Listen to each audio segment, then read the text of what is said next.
started with that crazy little banana board I found at a garage sale, and he never stopped skating, and it just progressed. When Simon was in first starting kindergarten, you know, I always try to advise him to be different, not be a follower.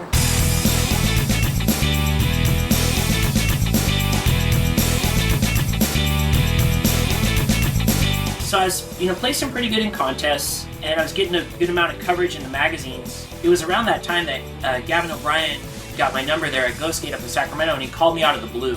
He had left NHS and he was starting his own company. He just laid it right out. He's like, we want you to be the main pro.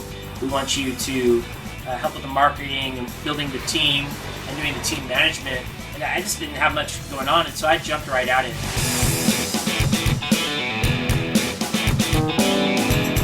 We hooked up with my brother and this guy Mike Briganti, and we started Sonic. And immediately from the get-go, the guy that we knew that we wanted to be a part of it was Simon. And Simon immediately assembled a team. They were great. And everything Simon touched was gold for us. Every product he had a hand in, we couldn't make enough. So he didn't only influence Sonic and where we were going, he influenced 411 Video Magazine a lot. Steve Douglas let everybody know that was doing 411. From now on, everybody that gets a bit in 411 has to put out effort like Simon did. You have to make it interesting.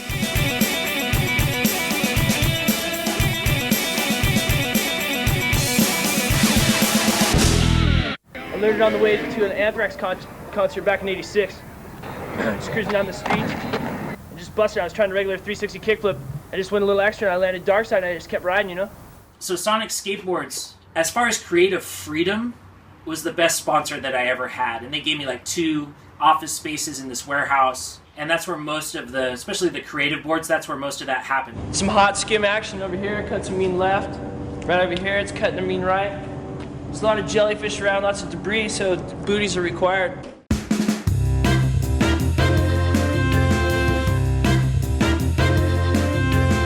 Wow, ironing board, Fishbowl board, surfboard, This is a rare find. This is the two-headed snake.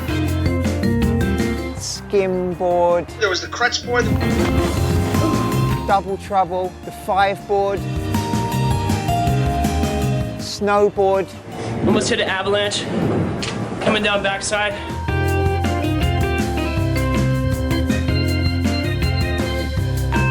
springboard, And of course, the carpet board. Always got to keep it clean.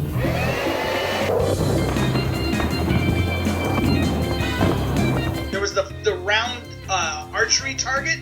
That thing, you couldn't even stand on it. And he rolled into Derby, popped an I'll eat a fakie, and Nanda had the bow and arrow for that ad. Sonic on target. He came up with all those corny ads, those slogans and stuff to go with his crazy stuff he was doing. Man, every one of them clicked.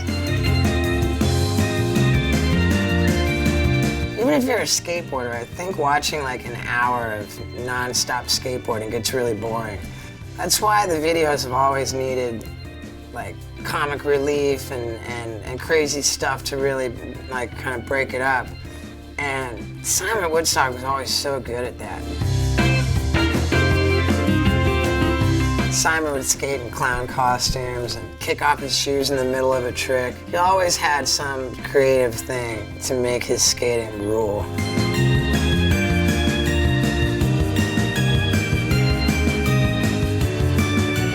So he'd be doing, the hardest thing that he could do, but it'd be on an ironing board, 360 flip on an ironing board.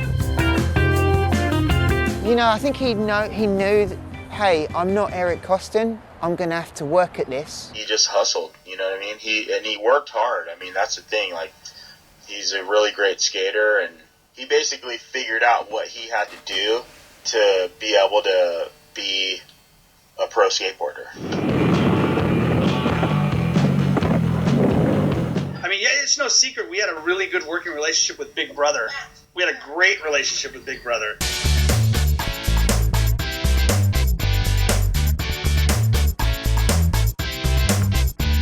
Simon was a Big Brother guy. We were more a magazine about personalities than we were about always featuring the best skateboarding. We sort of always drew the biggest personalities in skateboarding, and Simon was definitely, in the 90s, one of those. He would come by the office and he always just brought a ton of energy, and he usually had some pretty cool photos with him and ideas. One day Simon came to the office with Mike Ballard and he brought in this photo. And right away I knew it was going to be the cover. It's Simon in a fish tank skateboard skating down the street, and there's no trick going on. The photo was so awesome that I decided, I did all the design, the layout, that I didn't want to put a big logo on it to mess it up, so I made the world's smallest magazine title logo, this was on the newsstands, and this is a very dumb idea if you're trying to market a magazine.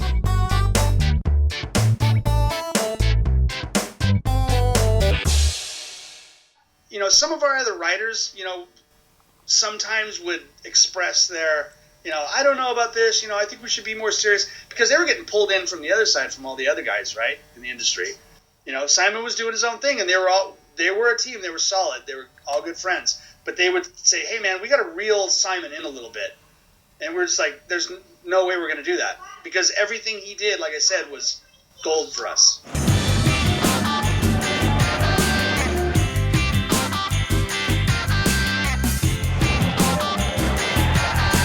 I went to England and went to Northampton and had sort of that infamous run at Radlands. Yeah, he qualified second. I remember he called us that night and told us. And I basically had the run of my life.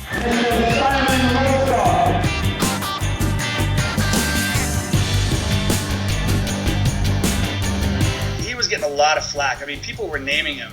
You know, the guy's a clown. What's he doing? Da, da, da. We heard things through the grapevine. We saw things in the magazine. For him to go out there and to be himself and to qualify second, man, that was like a big, you know.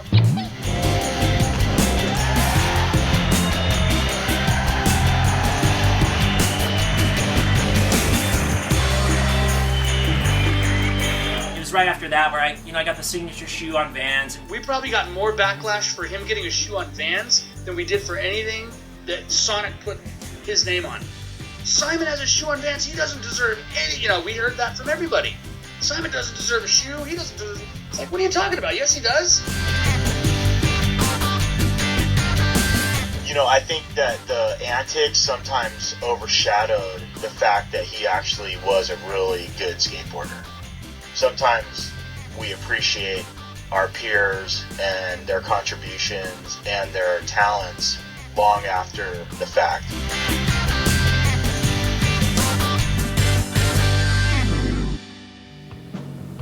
You're late.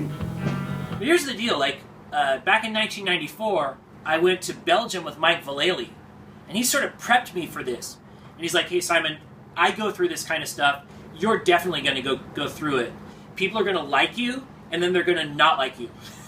And then you need to just ride through that. You need to barge through it, and then they'll like you again, and then they might hate you again, and it just kind of goes like this. So he prepped me for it, and I knew and understood what he had said, but I just wasn't ready for it. I was insecure. I wanted people to like me, and it just got kind of lame. I was cooked. I was fried. I was tired of dealing with people.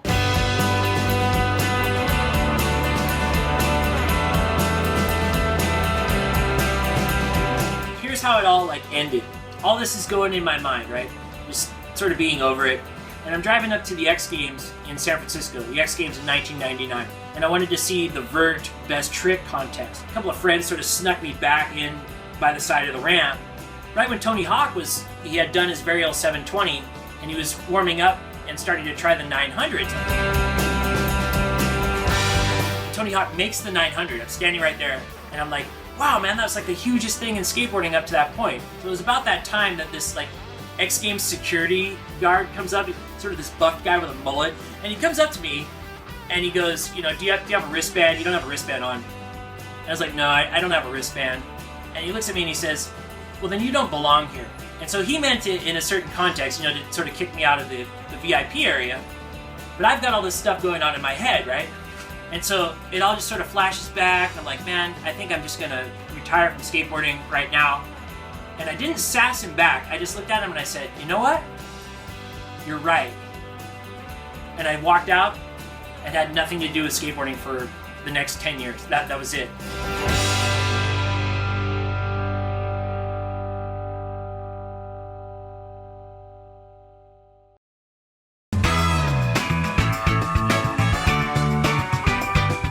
Years ago, I started getting back into skateboarding. It's funny, it was ironic. Birdhouse was doing sort of an appearance at Circle A Skate Shop in San Jose, so I knew Tony Hawk and Kevin Staub and Willie Santos were going to be there, and the first person I saw was Tony Hawk, you know?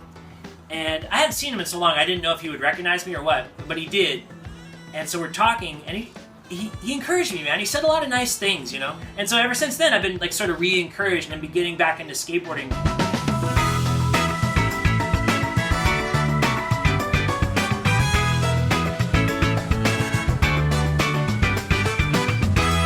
Just out of the blue, I emailed Nick at Death and said that, you know, Nick, Death is one of my favourite companies and I love Richie Jackson. And Nick forwarded me the email and I eventually got around to writing back to him, and yeah, we were kind of reunited by cyberspace. That's how the joint model came about, the Simon Woodstock guest model. I think paying tribute to somebody who sent out the message, you can take skateboarding whatever direction you want. I think it shouldn't be forgotten.